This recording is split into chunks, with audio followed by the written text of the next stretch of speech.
So the 2025 NFL Draft's first round, huh? It was pretty electric. Oh, yeah, definitely some moves that made you sit up. Absolutely. And we're going to dive into those biggest stories, try and figure out what they actually mean for the teams, you know? Exactly. We got some great analysis on that first round. And the idea here is really to hit the key picks, the big trades. Get to the strategy behind it all. Right. Unpack what might happen next, give you that essential insight without, like, drowning you in every single detail. Okay, perfect. Let's jump straight in then. Maybe the biggest headline grabber. Jacksonville Jaguars trading way up to number 2 for Travis Hunter. I mean, wow. That really was something. You look at the history, drafting a non-QB that high hasn't happened since Orlando Pace, way back 97. Hall of Famer. Right, and for a receiver, you're talking Calvin Johnson in '07, another Hall of Famer. Okay, so serious company. Yeah, and what's nuts is no cornerback has ever gone that high. It just shows how much the Jags believe this guy can do it all, offense and defense. But the cost? A second, a fourth this year, plus a first-round pick next year? That's a steep price. It is. It's a massive investment. And you immediately think of their GM, James Gladstone, right? His background with the Rams. The Les Snead connection. Exactly. That whole F them picks thing seems like maybe some of that rubbed off. So what's the thinking there, long-term? Just pure win now? Well, it kind of feels like it, doesn't it? Prioritizing that immediate, potentially game-changing impact. Maybe they figure they can find value later or, make other moves. And fitting him in. Liam Cohen's new offense, Trevor Lawrence, Brian Thomas Jr. already there. Yeah. Adding Hunter. Oh, it could be huge. The analysis we saw basically said they just became way more watchable, way more fun. And, Yeah. I mean, his versatility, playing both ways, it gives Cohen so many options. Yeah, definitely makes them more intriguing. Okay, let's shift gears. New England Patriots, no huge trade, but taking offensive tackle Will Campbell at number 3 feels really important. Absolutely critical. You just look at the numbers. Drake May sacked 34 times last season in only 12 starts. Ouch. Yeah. So fixing that offensive line wasn't really optional, was it? And Campbell, well, he looks like a potential answer. They called him a stud, a plug-and-play starter. And that stat, only 2 sacks allowed in his last, 30 college games?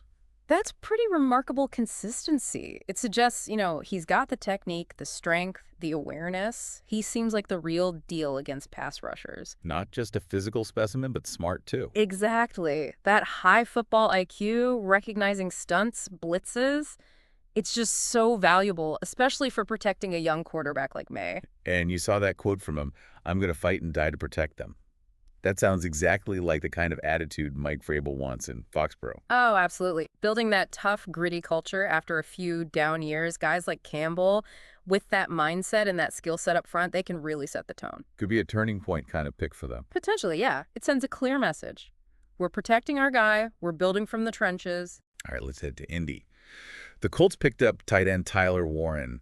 The analysis frames this as filling a really key offensive spot, especially with some quarterback questions looming. Yeah, the context there is key. GM Chris Ballard, the pressure's mounting a bit, missed the playoffs again. 6th time in 8 years. Right, and you've got Anthony Richardson coming back, Daniel Jones in the mix. Adding a weapon makes sense, especially since they spent big on defense already. And Warren, described as a do-everything-anywhere weapon.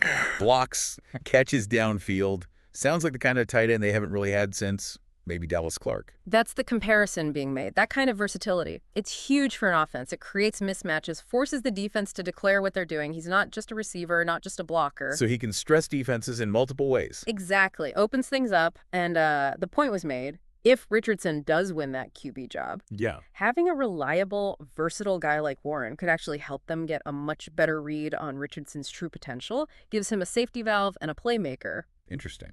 Provides a clearer evaluation platform. Okay, down to Carolina. Panthers go wide receiver again in the first round, Tedero McMillan.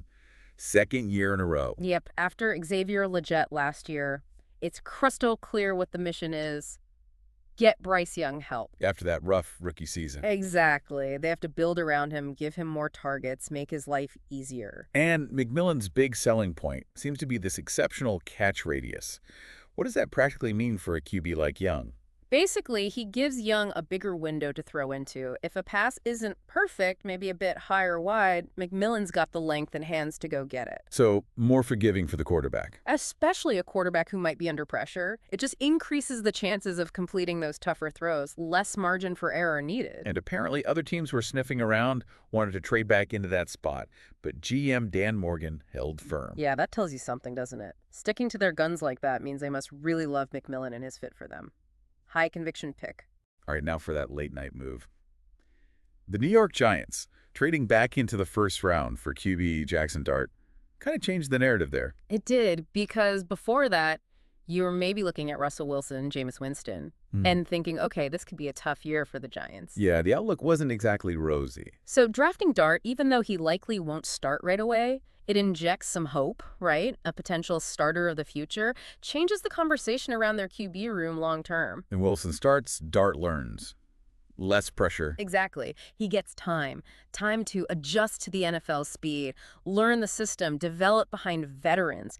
That can be incredibly valuable. Can't throw him to the wolves immediately. Right. And remember, they also snagged that edge rusher, Abdul Carter, earlier at number 3. So they're trying to build on both sides. You definitely feel that push from ownership, from John Mara, to get better fast. Okay, speaking of weapons, Green Bay.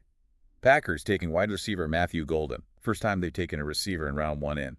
What was? 23 years. It's pretty wild when you think about their history of finding gems later on. And they're already pretty loaded with young guys there, aren't they?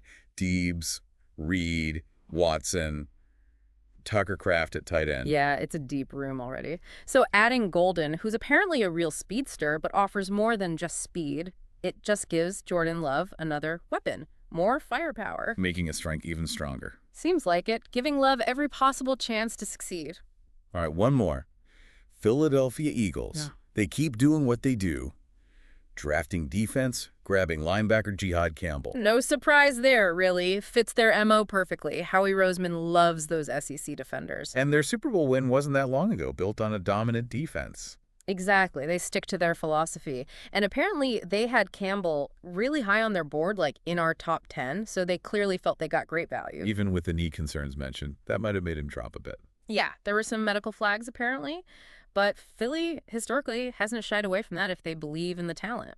They've taken calculated risks on guys with injury histories before, and often it's worked out for them. Okay, so stepping back from all these individual moves, what are the big takeaways from this first round? Any clear themes? Well, I think you definitely saw a few things. A real push to get weapons, especially for young quarterbacks. We saw that in Carolina, Green Bay, Indy. And Jacksonville, yeah. Then you had some really bold trades like the Jags move, signaling aggressive team building, and teams like Philly, New England, continuing to invest in foundational pieces, defense, offensive line. So different approaches, really. And for you listening, I mean, seeing these moves gives you a pretty good snapshot of how these teams are trying to build winners, right? What their strategies are. Absolutely. It lays out their roadmaps, at least for now. And it leaves you thinking, which gamble pays off? You know, is it the big high-risk swings like the Hunter trade? Or is it the steadier, build-the-foundation picks like Campbell for the Patriots? Which approach is more likely to reshape the team or even the league down the line? Exactly. That's the fascinating question, isn't it? We'll just have to watch and see how it all plays out over the next few years.